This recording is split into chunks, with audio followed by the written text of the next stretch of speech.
ஐந்து கரத்தோனை போற்றி, ஆணை முகத்தானை போற்றி, மூஷிக வாகனனை போற்றி, மூலப்பரம்பொருளை போற்றி, சித்தி புத்தி விநாயக பெருமானை போற்றி.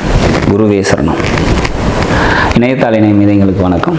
இது 2025 குரு பெயர்ச்சிக்கான ராசி பலன். 2025 15ஆம் தேதி மே மாதம் குரு பெயர்ச்சி ஆகிறாரு.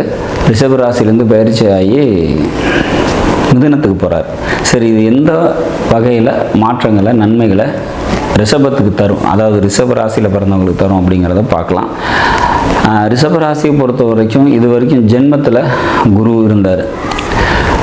குரு ராசியிலே சஞ்சரிக்கிறது ஒரு சிறப்பு தான் அப்படிங்கிறத நம்ம சொல்லித்தான் ஆகணும். ஏன்னா 5ஆம் வீட்டை பார்ப்பார், 7ஆம் வீட்டை பார்ப்பார், அதை பாகிஸ்தானத்தை பார்ப்பார். இதனால் அந்த அவரோட பார்வையினால் பல நன்மைகளை இது வரைக்கும் அமைச்சிரும்.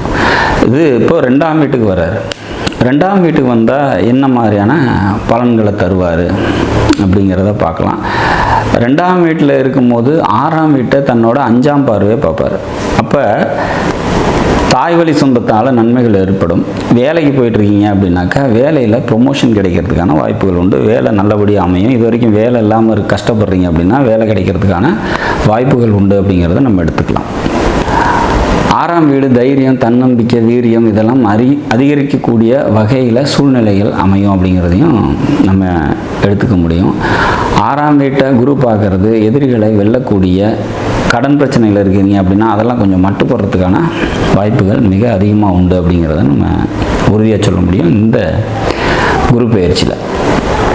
சரி, அடுத்ததாக 7ஆம் பார்வையை உங்களோட 8ஆம் வீட்டை பார்க்குறாங்க. 8ஆம் வீடு ஆயுள் ஸ்தானம் அல்லது வெளியூர் பயணம், இடம் மாற்றம் இந்த மாதிரியான விஷயங்களை குறிக்கிறதுனால இதெல்லாம் சுமூகமாக நடக்கிறதுக்கான வாய்ப்புகள் உண்டு. உடல் ரீதியான தெளிவு ஏற்படும் அப்படிங்கிறத நம்ம எதிர்பார்க்கலாம். சரி, அடுத்தது பாக்கியஸ்தானம், அதாவது 9ஆம் பார்வை அப்படிங்கிறது, பாக்கிய பார்வை அப்படிங்கிறது குருவுக்கு உண்டு. அந்த பாக்கிய பார்வைங்கிறது உங்களோட தசம கேந்திரத்துக்கு, அதாவது ரிஷபத்துக்கு 10ஆம் வீட்டுக்கு விழுது. இது மிகவும் சிறப்பு அப்படின்னு சொல்லலாம். சொந்த தொழில் செஞ்சிட்டு இருக்கவங்களுக்கு தொழில் நல்லாயிருக்கும் அப்படிங்கிற மாதிரியான ஒரு அமைப்பு. மொத்தத்தில் இந்த குரு 2ஆம் வீட்டில் இருக்கிறது சிறப்பு தான் அப்படிங்கிறத உறுதியாக சொல்லலாம். ரிஷபத்தை பொறுத்த வரைக்கும் இந்த இப்போ இருக்கக்கூடிய நிலைப்பாடுகள், கிரக பெயர்ச்சிகள் அனைத்துமே ஒரு நல்ல நிலையில் இருக்குது அப்படிங்கிறதுல மாற்று கருத்தில். 10ல் வந்து ராகு பெயர்ச்சியாகி வந்து உட்கார போகிறாரு. அது குரு பார்வையோடு இருக்கும்போது இன்னும் சிறப்புகள் ஏற்படும் அப்படிங்கிற மாதிரி சொல்லலாம். 10ல் ஒரு பாம்பாவது பாவியாவது இருக்கணும் அப்படிங்கிறது ஜோதிட கணக்கு. அந்த வகையில் இந்த 12 ராசிகளில் அதிக நன்மைகள் பெறக்கூடிய ராசி ரிஷப ராசி அப்படிங்கிறத எடுத்துக்கலாம். இந்த குரு பெயர்ச்சி கூடுதல் நன்மைகளை தரக்கூடிய ராசிகளில் இந்த ரிஷப ராசியும் ஒன்று அப்படிங்கிறதுல மாற்று கருத்து இல்லை.